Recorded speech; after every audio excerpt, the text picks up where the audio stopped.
کہ عطار کی دکان پہ آدمی بیٹھتا ہے اور خوشبو نہیں بھی خریدتا ہے تو اس کے بدن سے خوشبو آتی ہے.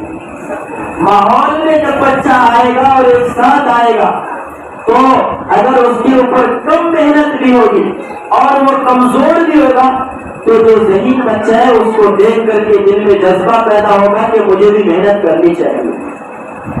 اور جب ایک لباس میں آپ کا بچہ آئے گا اور دنیات کا ایک نظام ہے کہ ہم 1 کلاس سے لے کر کے 8 کلاس تک پڑھاتے ہیں اور اس کے بعد اضافی کلاس ہے 15 کلاس تک.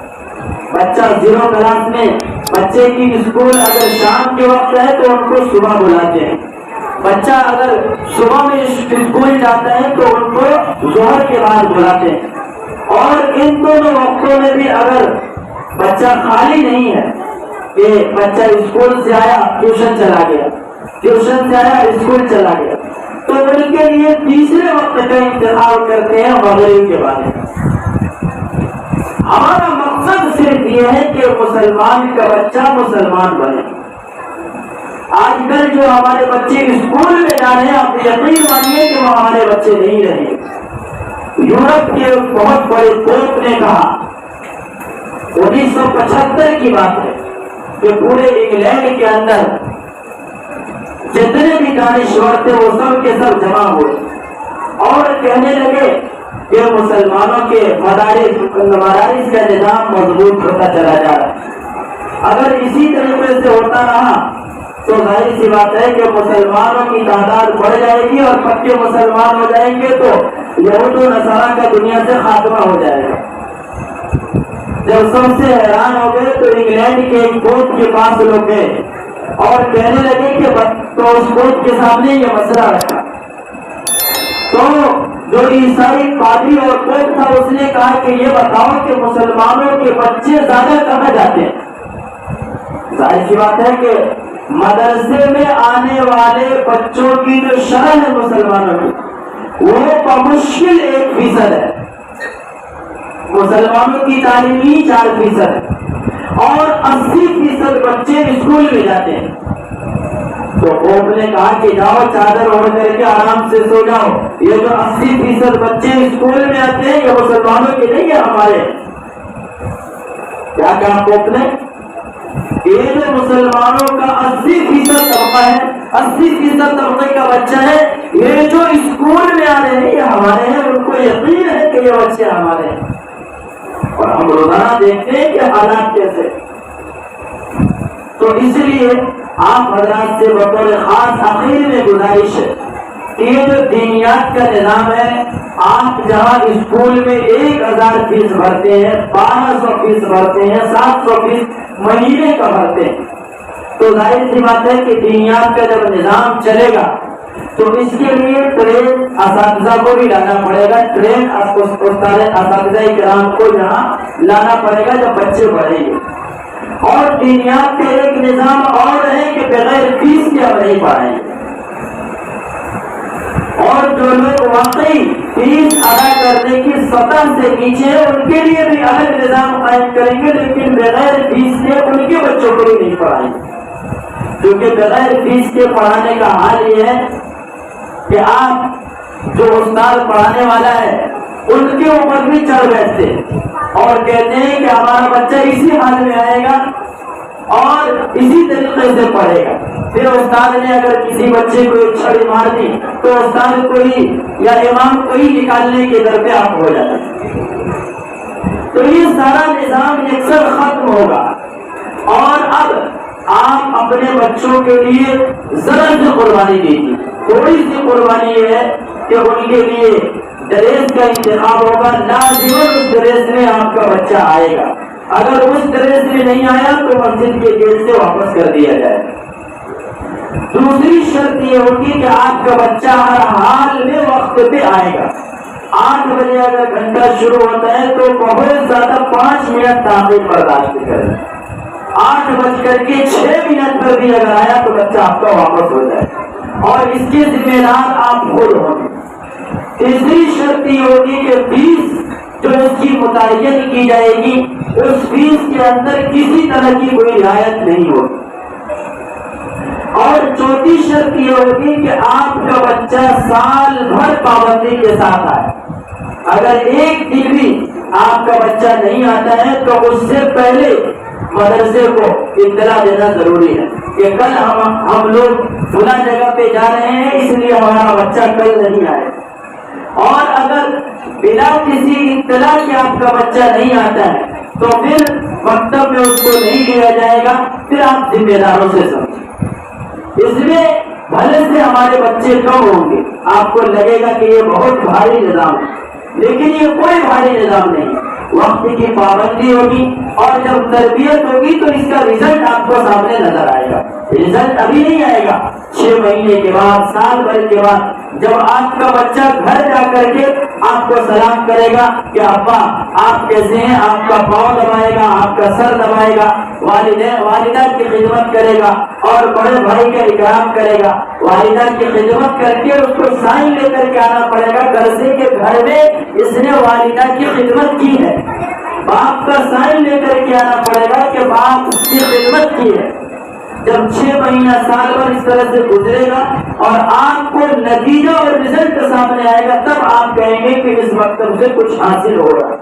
ابھی ہمارے پاس 60 بچے ہیں.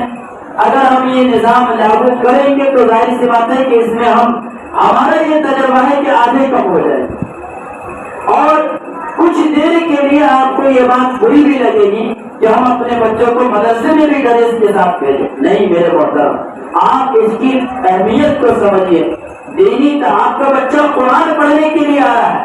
آپ کا بچہ قرآن سیکھنے کے لیے جو نورانی قاعدہ ہے اس کو سیکھنے کے لیے آ رہا ہے. یہ اس کی عظمت اسکول میں پڑھنے والے لٹریچر اور اسکول میں سیکھنے والے ABCD سے کہیں زیادہ ہمارے دلوں کے اندر ہونی چاہیے. اس کی عظمت کو اپنے دلوں کے اندر بٹھائیے اور یہ کوشش کیجیے کہ ہمارا بچہ انشاءاللہ جو بھی مدرسے کے شرائط ہے اور مکتب کے شرائط ہے، جملہ شرائط کی پابندی کے ساتھ آئے گا نہیں، بلکہ ہم خود وقت پر چھوڑیں گے اور وقت پر لائیں گے انشاءاللہ. تب انشاءاللہ جا کر کے آپ کو آپ کے بچے کی زندگی کے اندر تبدیلی نمایاں طور پر نظر آئے گی. اللہ ہمیں عمل کرنے کی توفیق نصیب فرمائے. وآخر دعوانا الحمدللہ رب العالمین.